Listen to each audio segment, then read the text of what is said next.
بسم اللہ الرحمن الرحیم. معزز ناظرین، سوشل میڈیا کے ذریعے ایک وہابی غیر مقلد مولوی کی ایک ویڈیو سننے کا اتفاق ہوا، جس کے اندر وہابی مولوی صاحب بڑے دبنگ انداز میں، بڑی دیدہ دلیری سے، بڑی ڈٹائی سے یہ رونا رو رہے ہیں کہ جتنے بھی مقلد اور خاص طور پر نماز جنازہ کے اندر اللہم اغفر حینا و میتنا دعا پڑھتے ہیں، مولوی موصوف کہہ رہے ہیں کہ یہ مولوی جنازے کے ساتھ دھوکہ کرتے ہیں.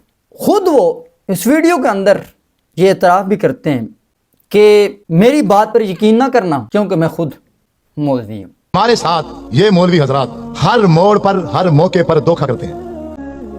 نماز جنازہ ایک آخری ہمدردی ہے انسان کے ساتھ، ایسے ہے کہ نہیں ہے؟ چاہے وہ دشمن ہے، چاہے وہ اپنا ہے، چاہے وہ پرایا ہے، کوئی بھی ہو، ہماری اس بھائی کے ساتھ جو آخری ہمدردی ہے وہ یہی نماز جنازہ ہی ہے نا. تو نماز جنازہ میں دھوکہ، اتنا بڑا دھوکہ کہ شاید آپ نے زندگی میں کبھی نہ سنا ہو. لیکن میری ایک بات یاد رکھنا، جو لفظ بھی میں بولوں میرے لفظوں پر مت رہنا، کیونکہ میں بھی مولوی ہوں. اللہم اغفر لحینا و میتنا و شاہدنا و غائبنا و صغیرنا و کبیرنا و ذکرنا و انثینا. یہی ہے یا کوئی اور ہے؟ یہی پڑھتے ہیں نا. دعا واسطے حاضر میت کے آگے سے جو دعا پڑھی وہ ہے اللہم اغفر لحینا و میتنا. میں صرف اس کا ترجمہ کروں گا، ترجمہ کرنے کے بعد آپ ہی بتانا کہ اس میت کے لیے جو میں نے نیت کی ہے اس کے لیے ایک لفظ بھی بخشش کا نہیں ہے. پورے نماز جنازے کے اندر ایک لفظ بھی ہم اس بھائی کے لیے بخشش کا نہیں کہتے. اللہم اغفر لحینا، اے اللہ ہمارے زندوں کو معاف کر، ومیتنا ماضی کا صیغہ ہے، جو ہمارے پہلے مر چکے ہیں ان کو معاف کر. ظاہری بات ہے جھوٹ، فریب، مکر اور ایک دھندا انہوں نے کرنا تھا اور بے ساختہ ان کی زبان سے سچ بھی نکل گیا کہ میری بات پر یقین نہ کرنا. تو میں آپ سے بھی کہتا ہوں کہ ایسے مکار، ایسے جاہل اور ایسے فتنے باز کی بات پر بھی یقین نہ کرنا. پھر مولوی صاحب نے نماز جنازہ میں پڑھی جانے والی جو دعا ہے، اس دعا کا ترجمہ کرتے ہوئے لوگوں کو کہا کہ اس دعا کے اندر ایک لفظ بھی میت کے لیے نہیں ہے. یعنی ان کا کہنا یہ ہے کہ جو علماء، یہ جو معروف دعا جو پڑھی جاتی ہے، اس دعا کے اندر ایک لفظ بھی میت کے لیے نہیں ہے. تو ناظرین اکرام، میں صرف آپ احباب کے گوش گزار یہ کرنا چاہتا ہوں کہ مولوی صاحب لوگوں کو بتا رہے ہیں کہ بھئی یہ آپ کے ساتھ معاذ اللہ دھوکہ کرتے ہیں. دھوکہ کس بات کا؟ اللہم اغفر حینا پڑھتے ہیں. تو اب دیکھنے کی بات یہ ہے، جو علماء جنازہ میں یہ دعا پڑھتے ہیں جسے یہ مولوی موصوف دھوکہ قرار دے رہے ہیں، علماء نے، امام اعظم ابو حنیفہ کے پیروکاروں نے یہ دعا سیکھی کہاں سے؟ ناظرین اکرام، غور کرنے کی بات یہ ہے، دھوکہ کس کو قرار دیا جا رہا ہے؟ وہ اس دعا کو قرار دیا جا رہا ہے اللہم اغفر حینا و میتنا. تو یہ دعا اللہم اغفر حینا و میتنا و شاہدنا، یہ رسول اللہ صلی اللہ علیہ وسلم نے خود سکھائی ہے. مصطفیٰ کریم علیہ السلام نماز جنازہ میں یہ دعا پڑھتے تھے. آج کا کوئی امام یہ دعا پڑھے، آج کا کوئی عالم دین یہ دعا پڑھے تو غیر مقلدین وہابیوں کے نزدیک یہ میت کے ساتھ دھوکہ ہے. تو کیا رسول اللہ صلی اللہ علیہ وسلم جو خود اپنی امت کو یہ دعا تعلیم سکھائی ہے، استغفر اللہ معاذ اللہ، کیا حضور پاک بھی اپنی امت کو یہ دھوکہ سکھا رہے ہیں؟ استغفر اللہ. مولوی صاحب کے بقول اس دعا کے اندر ایک لفظ بھی میت کے لیے نہیں ہے. یہ میت کے ہمدرد ہیں، ان کے دل میں میت کی خیرخواہی حضور پاک سے زیادہ ہے. کیا مصطفیٰ کریم علیہ السلام اپنی امت کو، اپنے غلاموں کو، یا حضور علیہ السلام جو میت پر نماز جنازہ آپ نے پڑھی، کیا حضور علیہ السلام ایسی دعائیں معاذ اللہ امت کو سکھا رہے ہیں جس میں میت کے لیے فائدہ ہی نہیں ہے؟ یہ ہے وہ ڈنڈورا، یہ اس شخص کی دیدہ دلیری اور یہ اس شخص کی عرضہ سرائی در اصل میں یہ جس کو دھوکہ قرار دے رہا ہے، تو یہ اس بات سے تو سیدھا حضور علیہ السلام کی ذات پر معاذ اللہ حرف آتا ہے. یہ تو رسول اللہ صلی اللہ علیہ وسلم کو اس تعلیم پر ایک طرح سے اعتراض کر رہا ہے. کون مصطفیٰ کریم سے بڑھ کر امت کا درد رکھنے والا؟ میرے مصطفیٰ کریم علیہ السلام جو عالمین کے لیے رحمت بن کر آئے، کیا کریم علیہ السلام امت کو وہ دعائیں سکھا رہے ہیں جس میں میت کے لیے فائدہ ہی نہیں ہے؟ سب سے بڑی جہالت ہے، یہ سب سے بڑا بلنڈر ہے. اور ان کی علمی یتیمی کا حالت دیکھیں. ترجمہ کیا کرتے ہیں؟ اللہم اغفر حینا و میتنا و شاہدنا. اے اللہ تو ہمارے مردوں کو بخش، ہمارے زندوں کو بخش۔ کہتے ہیں میتنا ماضی کا صیغہ ہے، لا حول ولا قوت الا باللہ، میتنا ماضی کا صیغہ ہے، اور جس شخص کو میتنا صیغہ کا بھی نہ بتاؤ وہ شخص صدیوں سے جو علماء یہ دعائیں پڑھ رہے ہیں دھوکے باز قرار دے۔ سب سے بڑا دھوکے باز تو یہ ہے، فراڈیا، جعلساز، مکار میں کہوں گا، تاجدار بریلی، کشتہ عشق و محبت، الشاہ امام احمد رضا خان فاضل بریلی رحمۃ اللہ تعالی علیہ، جب آپ نے اس کا ترجمہ کیا اللہم فرج حینا و میتنا، اے اللہ تو ہمارے زندے کو بخش اور ہمارے مردے کو بخش۔ ناظرین اکرام، میتنا کے اندر ہمارے مردے کو بخش، اس میں وہ مردہ ہے کہ نہیں ہے؟ جن میں مثالیں آپ کو ایک دو پیش کرتا ہوں۔ دیکھیں قرآن مجید کے اندر ہم یہ دعا کرتے ہیں اللہم ربنا ربنا آتنا، نماز کے اندر ہر شخص میں یہ دعا پڑھتا ربنا آتنا، یہاں پر بھی ربنا کے ساتھ نازمیر جمع کیے، آتنا یہاں پر بھی نازمیر جمع کیے۔ تو کیا کوئی شخص یہ کہہ سکتا ہے کہ جو بندہ دعا کرنے والا ہے اس میں وہ نہیں ہے؟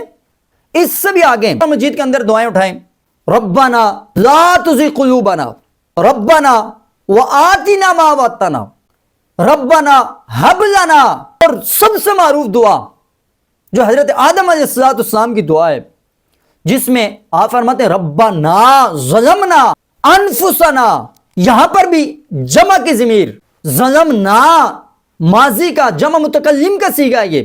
اور شخص یہ کہہ سکتا ہے کہ حضرت آدم علیہ السلام اس دعا میں شامل نہیں ہے، اپنا یہ نہیں مانگ رہے، مانگ بھی اپنے لیے رہے ہیں، مانگ بھی خود رہے ہیں۔ اللہ رب العزت نے اسے قرآن مجید میں جو بیان کیا جمع کے صیغے کے ساتھ، حضرت آدم علیہ السلام یا اور جو انبیاء سے دعائیں ثابت ہے قرآن مجید کے اندر، انہوں نے یہ جتنے بھی جمع کے صیغے استعمال کیے، کہ وہ انبیاء کرام اس میں شامل نہیں تھے؟ شعور رکھنے والا ادنا سا بھی طالب علم کہے گا کیوں نہیں، وہ اس میں شامل تھے۔ اگر ان تمام دعاؤں کے نا کے اندر خود دعا کرنے والا شامل ہو سکتا ہے، وہ میتنا کے اندر جو سامنے مردہ موجود ہوتا ہے وہ کیوں نہیں ہو سکتے؟ دعا عام ہے، اس میں محدثین نے نقل فرمایا یہ دعا عام ہے، اس دعا کے اندر یہ عموم ہے کہ جو حاضر ہے غائب ہے سب کے لیے مغفرت کی دعا ہے۔ اچھا مولوی صاحب نے صرف ایک دعا پڑھی ہے انہوں نے، حالانکہ آپ صلی اللہ علیہ وسلم سے 13 یا 14 دعائیں مروی ہیں کہ مصطفیٰ کریم علیہ السلام جنازوں میں مختلف دعائیں پڑھا کرتے تھے۔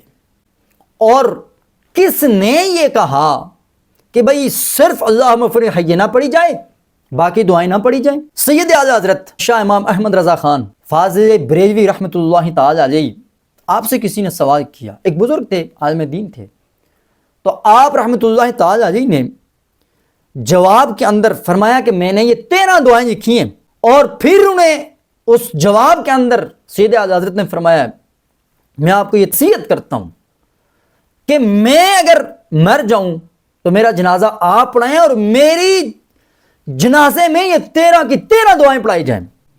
میرے مرشد کریم سیدی آقائے نیند قبلہ پیر سید حسین الدین شاہ صاحب متعن اللہ بطول حیاتی، آپ نے ہمیں جب حدیث پڑھا رہے تھے وہ اکثر فرماتے ہیں تو میں جنازہ کے اندر اللہم فرج حینا کے ساتھ اور بھی دعائیں پڑھتا ہوں۔ کیا کسی شخص نے یہ کہا ہے کہ صرف یہ دعا پڑھی جائے؟ لیکن کسی شخص نے یہ بھی نہیں کہا ہے کہ بھئی فلان دعا پڑھنے سے دھوکا ہے۔ جس حدیث کو بڑے بڑے جلیل القدر محدثین نے نقل فرمایا، امام نسائی، ابن ماجہ، ابو داؤد شریف، ترمذی شریف، معجم الکبیر، مسند احمد بن حنبل، مصنف ابن ابی شیبہ امام بخاری کے استاد، مصنف عبد الرزاق، کثیر تعداد میں محدثین نے اس کو نقل فرمایا، اور شارحین حدیث نے محدثین نے اس حدیث کو صحیح قرار دیا۔ حدثنا سوید بن سعید، حدثنا علی بن مسہر، عن محمد ابن اسحاق، عن محمد ابن ابراہیم، عن ابی سلمۃ، عن ابی ہریرہ رضی اللہ تعالی عنہ قال کان رسول اللہ صلی اللہ علیہ وسلم اذا صلی علی جنازۃ یقول اللہم فرج حینا و میتنا و شاہدنا و غائبنا و صغیرنا و کبیرنا، یہ دعا ہے۔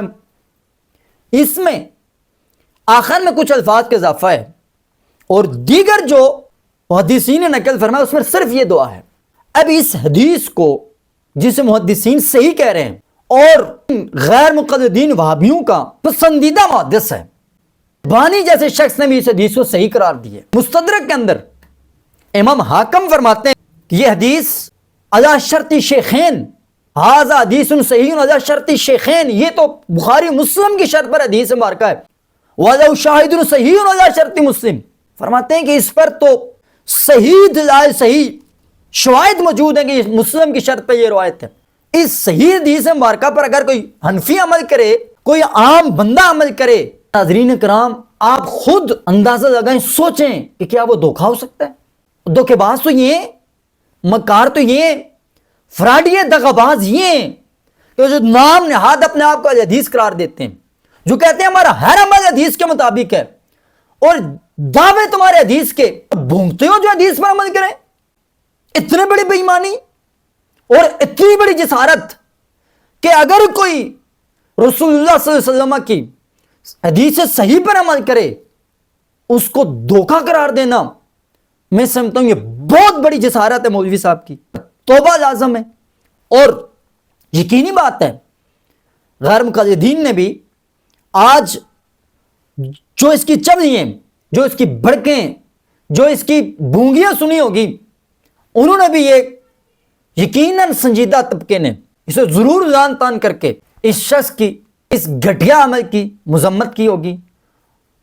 میں آخر میں اتنا ہی کہتا ہوں حاضرین کرام، فتنہ وہ جبہ دستار سند علمی قابلیت کو نہیں لکھتا ہے. ہر دور میں فتنہ باز آتے رہیں، ان فتنہ بازوں سے اپنے آپ کو بچائیں. وَمَكَرُوا وَمَكَرَ اللَّهُ وَاللَّهُ خَيْرُ الْمَاكِرِينَ.